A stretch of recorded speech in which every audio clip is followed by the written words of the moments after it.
RBI का एक नया रूल्स एंड रेगुलेशन आया है जिसके वजह से आप लोग अब क्रेडिट कार्ड का बिल पेमेंट क्रेड से, चेक्यू से, मोबिक्विक से या कोई भी थर्ड पार्टी ऐप से नहीं कर पाइएगा। अब आप लोग यदि क्रेडिट कार्ड का बिल पेमेंट करना चाहते हैं, बैंक का जो ऑफिशियल वेबसाइट रहेगा वहीं से कर पाइएगा। तो आरबीआई का क्या नया रूल है, क्यों ये प्रॉब्लम आने वाला है और कब से ये आने वाला है, इस सब के बारे में आप लोग जानना है तो इस वीडियो को अंत तक जरूर देखिएगा। नमस्कार दोस्तों, मेरा नाम है कृष्णा और आप देख रहे हैं देख रिव्यू टू चैनल। तो चलो चालू करते हैं। यहाँ पे आप लोग बिजनेस स्टैंडर्ड का एक आर्टिकल है जहाँ पे आप लोगों को सारा डिटेल्स लिखा गया है। यहाँ पे लिखा गया है कि काफ़ी सारा बैंक है जो अपने आप को BBPS में रजिस्टर नहीं किया है, यानी कि भारत बिल पेमेंट सिस्टम पे रजिस्टर नहीं किया है।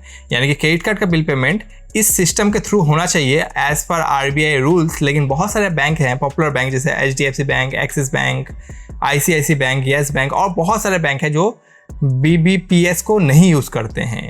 हालांकि कुछ बैंक है जो यूज़ करते हैं जैसे कि SBI bank, IndusInd bank, Bob credit card. ये सब क्या है, ये जो पेमेंट क्रेडिट कार्ड का करते हैं वो भारत बिल पेमेंट सिस्टम के थ्रू करते हैं। बाकी पॉपुलर बैंक सब है वो लोग भारत बिल पेमेंट सिस्टम के थ्रू नहीं करते हैं। ये नया आरबीआई का रूल आया है कि जहाँ पे सारे बैंक को जितना भी क्रेडिट कार्ड का बिल पेमेंट करना है थर्ड पार्टी ऐप के थ्रू, वो भारत बिल पेमेंट सिस्टम के थ्रू करना पड़ेगा, यानी कि BBPS के थ्रू करना पड़ेगा। यदि नहीं करते हैं तो वो पेमेंट अनसक्सेसफुल होगा, यानी कि वो फेल्ड हो जाएगा। जो कि यहाँ पे डेडलाइन दिया गया है कि 1 जुलाई के बाद से ये जो क्रेडिट कार्ड जितना भी बैंक है जो भारत बिल पेमेंट सिस्टम पे रजिस्टर नहीं किए हैं उनका क्रेडिट कार्ड बिल पेमेंट नहीं होगा। हालांकि ये जो बैंक्स है वो लोग डिमांड कर रहे हैं 90 डेज़ का, ताकि वो ये जो फॉर्मेलिटीज़ है वो सबको पूरा कर सके।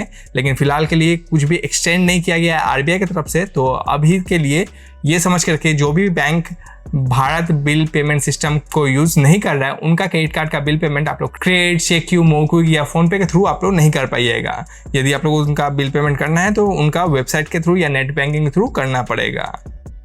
तो इस टाइप का ये आर्टिकल है। हालांकि जो सब रजिस्टर्ड है like Bob, SBI, IndusInd bank, ये सब का आप लोग क्रेडिट कार्ड बिल पेमेंट कर सकते हैं। ये जो रूल है ये इफेक्टिव हो जाएगा 1 जुलाई से, लेकिन 90 डेज़ का टाइम मांगे है बैंक वाला। यदि एक्सटेंड कर देते हैं आरबीआई तो मैं आप लोगों के लिए एक अपडेटेड वीडियो लेके आ जाऊँगा। अपडेटेड वीडियो नहीं आता या कुछ रूल्स में एक्सटेंशन नहीं होता है तो आप लोग 1 जुलाई से मैक्सिमम जो क्रेडिट कार्ड सब है जो लोग भारत बिल पेमेंट सिस्टम से रजिस्टर नहीं किए हैं उनका आप लोग क्रेडिट या चेक्यू से बिल पेमेंट नहीं कर पाइएगा। तो यदि आप लोग करते भी हैं तो वो फेल्ड हो जाएगा और रिफंड आ जाएगा और आप लोग को पेमेंट करने में प्रॉब्लम होगा। तो ये चीज़ों के बारे में आप लोग ध्यान रखिएगा जो कि आरबीआई का नया रूल आया है। तो उम्मीद करते हैं ये रूल तो समझ में आ गया होगा और ये वीडियो भी पसंद आया होगा। पसंद आया तो आप लोग लाइक कीजिए, कमेंट कीजिए और चैनल को सब्सक्राइब कीजिए। तब तक के लिए गुड बाय।